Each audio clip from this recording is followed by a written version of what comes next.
Hello. Hey, Barney, mate. How you doing? All right? You all right? Yeah, not too bad, mate. Can you hear me all right? Yeah, I can hear you. Can you hear me okay? Yeah, I can hear you. Oh, Okay, good, yeah. good stuff, mate. Good stuff. Hey, cheers for making the time for me today, mate. I appreciate it. I know you're busy.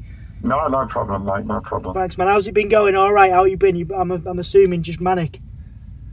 Yeah. All right, mate. Yeah, not too bad. Not too bad at all, really. Yeah, just kind of rolling along. Yeah, It's man. been pretty easy going Yeah, man. thus far. Fair enough, man. I wanted to start off by asking you a question about success. Somebody we told a couple of people we were going to do this interview, and somebody asked me to ask you what your attitude is to success, because I guess you've done it all. You've travelled the world. You've played music you enjoy for years and years, and I guess it's actually quite a good question. What as a person do you define as success? Yeah. Well, I would ask myself, I would put that out there generally. I would actually rebound it back, and it's because it depends on what people define as success. See, so the thing is that my definition of achievement, I think that's a better way to put it, is in the artistic sense. Yeah. I never gave a shit about being in a band that was huge and potentially doing something that I was only half into. What I mean? I never wanted to do that. So success for me is, of course, the band's kind of been on an upward trajectory for a while, but we're not doing anything different. We're just doing what we would do anyway, instinctively, as people who are into making very noisy, very confrontational music. That's what we do. Now, if that's generally accepted in a way that continues to get bigger, then that's fine. As long as we're doing what we want to do, I don't have a problem with that. So the success parts for me are, like you say, having done stuff basically that 99% of people will never do. Like basically touring 7 continents of the world. There are numerous things down the years. What we've achieved with the albums thus far that we've made. So that's it, really. I never had any desire to be what the biggest band in the world or anywhere near that. You know what I mean? Never bothered about that. So. Yeah, man. Yeah, absolutely. I think that's moving on to sort of the next question I had was I do a lot of work with young people, and there's a lot of young people now that are into grindcore, they're into heavier music, that look up to Napalm Death and what you've been able to do. And one of the coolest things I got to do last year was go over and play a death metal festival in Taiwan, in like Taipei, and we played this venue, and like all these people were like, it sounds like Napalm Death, or they were like, we love Napalm Death. And it must be really cool to be in a situation where young people that not only people that grew up watching you in the first place, but people that are growing up now are still into Napalm Death and still discovering your music. You know what I mean? Yeah, I mean, to be honest, we kind of scratch our heads a little bit sometimes, wondering why it is so enduring. Because it's a mystery sometimes. If you were to ask me, the person that's been in the middle of it for all these years, if I had the absolute breakdown of answers to that, I couldn't fucking tell you. I have no idea. I just, like I say, going back to really what we were previously talking about, we do instinctively what's right, and if it sticks, it sticks. If it don't, it don't. It's really like that, and I guess maybe the one thing to say is that somehow the combination of us as a band seems to have some kind of very fertile outcome, so that's all I can say, really, the creative process. Yeah, cool. Yeah, actually one thing that you touched on there was, you mentioned like death metal. Now that's one thing for us that's, I think, is misunderstood, because we have influences of that, but we're not. We don't fall under that category, and it's sometimes it can be. I do find it a bit bizarre, that people often just simply term us as death metal band when we're really that's only one small strand Yeah. of what we do. You Yeah. know, it really is. Of course. What's your vision for the future of Napalm Death? What's your personal mission? What's your personal mission for it? What do you want it to achieve? Because I guess I want it to be confrontational, Yeah. noisy, Yeah. and the antithesis of being accessible in the sense of an easily digestible listen. I would never say easily digestible for sure, man.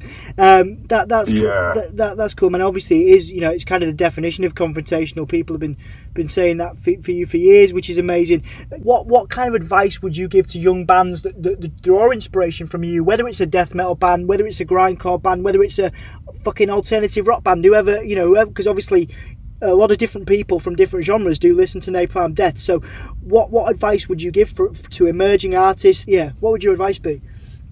It would be pretty uniform, like as you said, to any band of any style. Actually, even if it's a pop band or a reggae band or anything, here's the thing: you should always do what you think is the right thing to do, because you can only live or die by your own creative and otherwise decisions.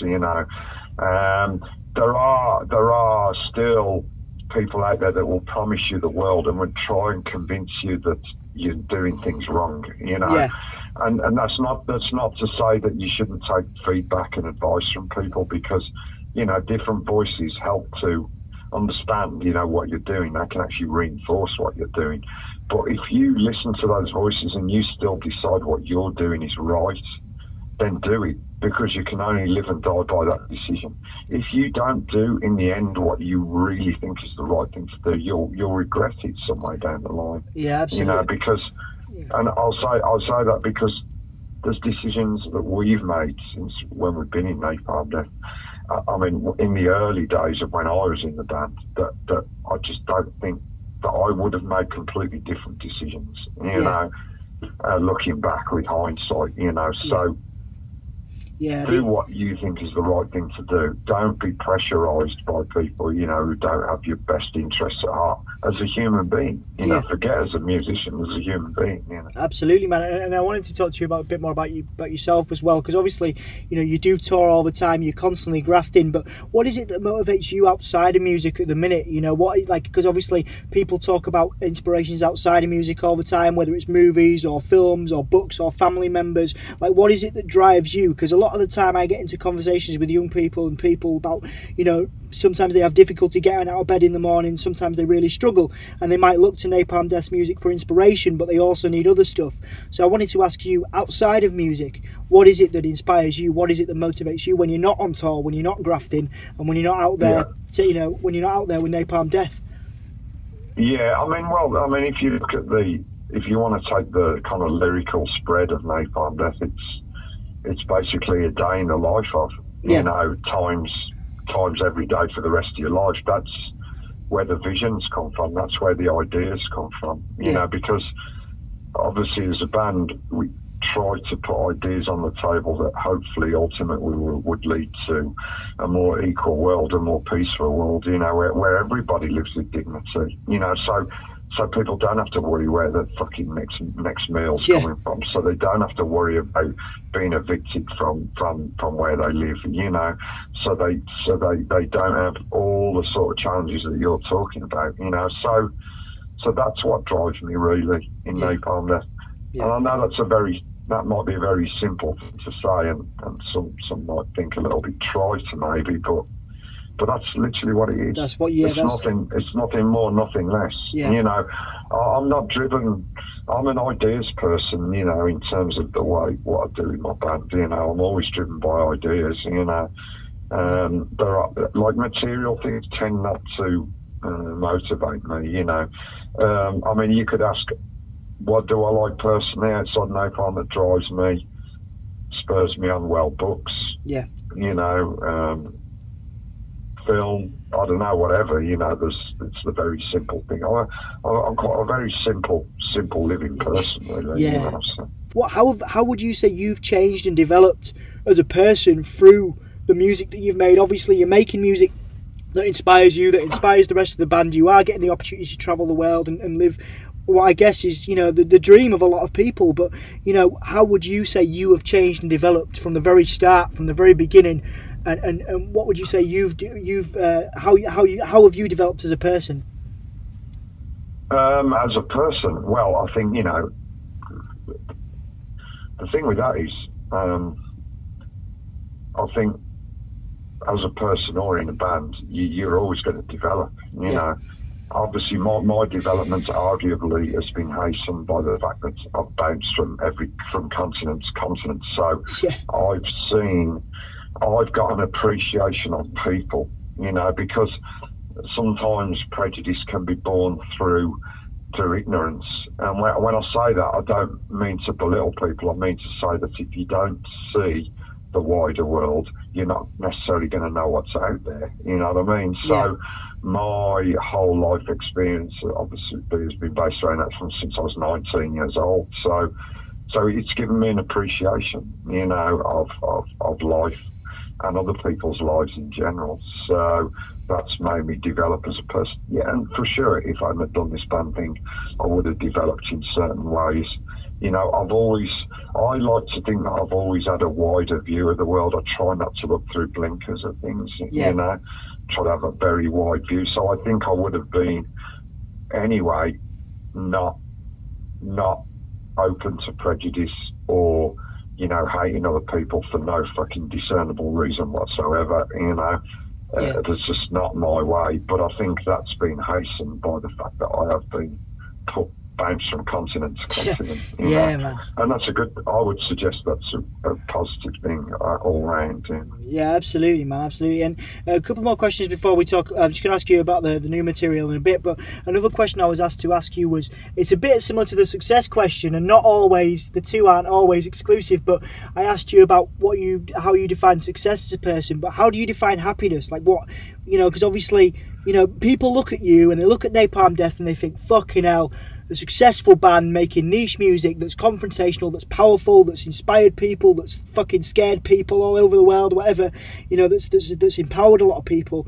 But obviously, a lot of bands I speak to and a lot of people I speak to, they're like, that doesn't necessarily make me happy. But how do you define happiness? Because I guess a lot of other people would assume that you were happy, would assume that you were living the dream, and I'm sure you are by the sounds of it, mate. And congratulations, obviously, on all the success you've had and the enduring power of Napalm Death. But what does happiness mean to you as a person? What does it mean to me as a person? I think just being able to wake up in the morning and be able to smile. I think that's a very important thing, because here's the thing, man. You can have everything materially in the world. You can have a band like this that is as confrontational as it is, yet is still able to get people to come out and see the band, despite how, sort of anti-conventional, anti-conventional it is. So to wake up in the morning with a smile on your face, we have, we in Napalm Death and there's many other bands, we got the same pressures as everybody else. It's we don't live in a bubble, So I think sometimes people don't understand that.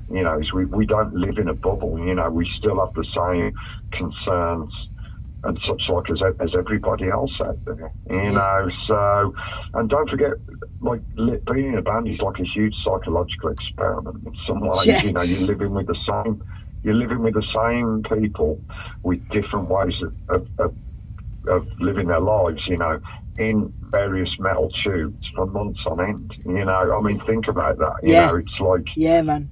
It is like one big psychological experiment, and sometimes it can go fucking wrong. Man. Oh, dude, absolutely.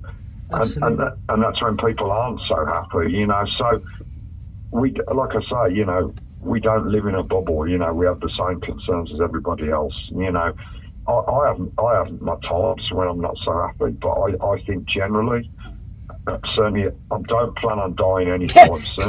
Man. At this point in my life, I can look back and go, you know what? For the most part, I was pretty fucking happy. On the fundamental, simple levels, I could wake up in the morning with a smile. I could go to a park, sit under a tree, look at the rest of the world, and go, you know what? Everything's all right. You know what I mean? Absolutely, mate. And if you've got that, that's more valuable than fucking anything in the world. It really is. Yeah, because there's people out there that have got what most of us would consider to be everything material in life. Yeah. And they're completely fucking miserable. Yeah. So I know what I would personally rather have.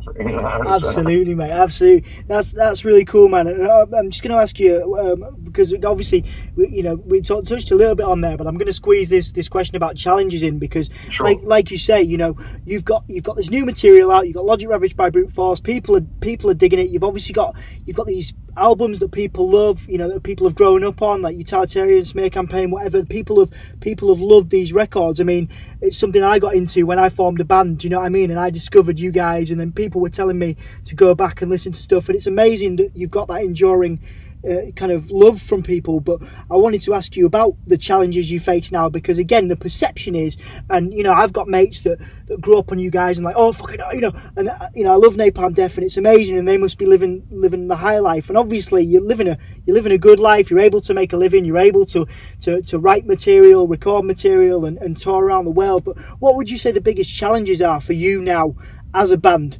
And kind of, again, we talked a little bit about this, the bubble you're in, and like the bubble you're not in, rather, and how difficult it is. Yeah.